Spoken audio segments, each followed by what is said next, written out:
আজি পবিত্ৰ ঈদ উল ফিতৰ। মাহজোৰা উপবাসৰ অন্তত আজি ইছলাম ধৰ্মাৱলম্বী লোকসকলে উদযাপন কৰিছে ঈদ। আকাশত ঈদৰ জোন প্ৰত্যক্ষ হোৱাৰ পাছতেই দেশৰ লগতে অসমৰ প্ৰান্তে প্ৰান্তে দেখা পোৱা গৈছে প্ৰেম ভাতৃত্ববোধৰ নিদৰ্শন। ঈদক লৈ ইছলাম ধৰ্মাৱলম্বী লোকসকলৰ মাজত দেখা পোৱা গৈছে উখল মাখল পৰিৱেশ। ঈদগাহ ময়দান মছজিদতো সমূহীয়া নামাজৰ আয়োজন কৰিছে ইছলাম ধৰ্মাৱলম্বী লোকসকলে।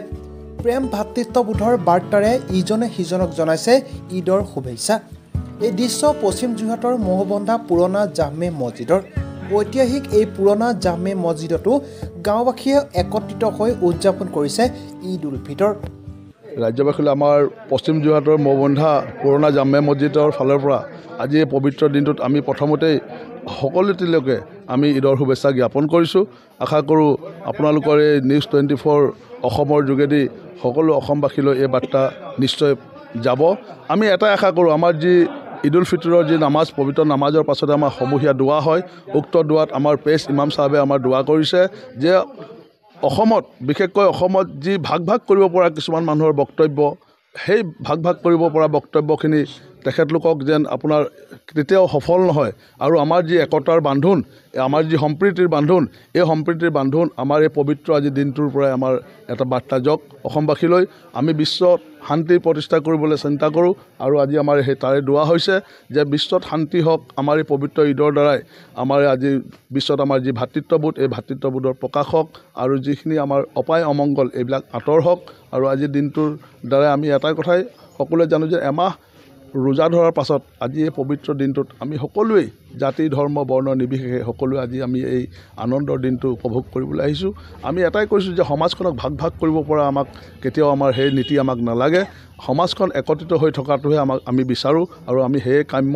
আমি বিচাৰোঁ যেন আমাৰ এই আজিৰ দিনটোৰ দ্বাৰাই আমাৰ এই যি সমূহীয়া দোৱা গোটেই পৃথিৱীত হৈছে আজি দোৱা, এই দোৱাৰ দ্বাৰাই আমাৰ এটাই কথা প্ৰতিষ্ঠা হ'ব লাগে যে আমাৰ শান্তি সম্প্ৰীতি ঐক্য ভাতৃত্ববোধ আমাৰ সেইখিনি যেন আগন্তুক থাকে। তাৰ কাৰণে আমি সকলোৱে আমাৰ আজি মহান আল্লাহ তাআলাৰ ওচৰত আমি দোৱা কৰিছোঁ আৰু পুনৰবাৰ আপোনালোকক আমি বিশেষ ধন্যবাদ জ্ঞাপন কৰিছোঁ আজি আমাৰ এই অনুষ্ঠানলৈ অহাৰ বাবে।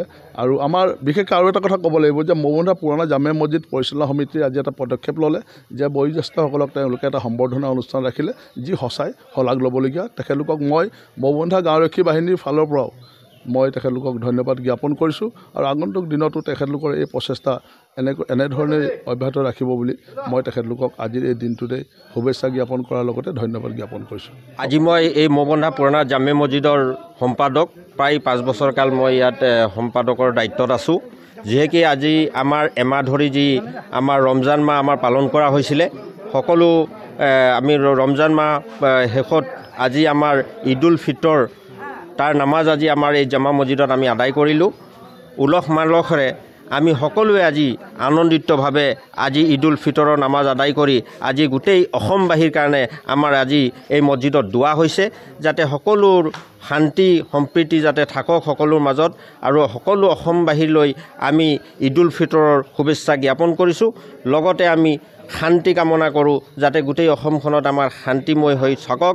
সকলো জাতি নিৰ্বিশেষ ধৰ্ম সকলোকে আমি ঈদৰ শুভেচ্ছা জ্ঞাপন কৰিছোঁ। লগতে সকলোৰ কাৰণে আমি দোৱা কৰিছোঁ আল্লাহৰ ওচৰত, একেজন মহান ঈশ্বৰৰ ওচৰত, যাতে সকলোকে আল্লাই সুখ শান্তি জীৱন পাৰ কৰিবলৈ তেওঁলোকক আগবঢ়াই নিবৰ কাৰণে আল্লাহ তাআলাই তৌফিক দিয়ক, সহায় কৰক। সেয়াই মই কৈ মোৰ বক্তব্য মই সামৰণি মাৰিছোঁ আৰু লগতে সকলোলৈ মোৰ শেষত ঈদৰ শুভেচ্ছা জ্ঞাপন কৰিলোঁ।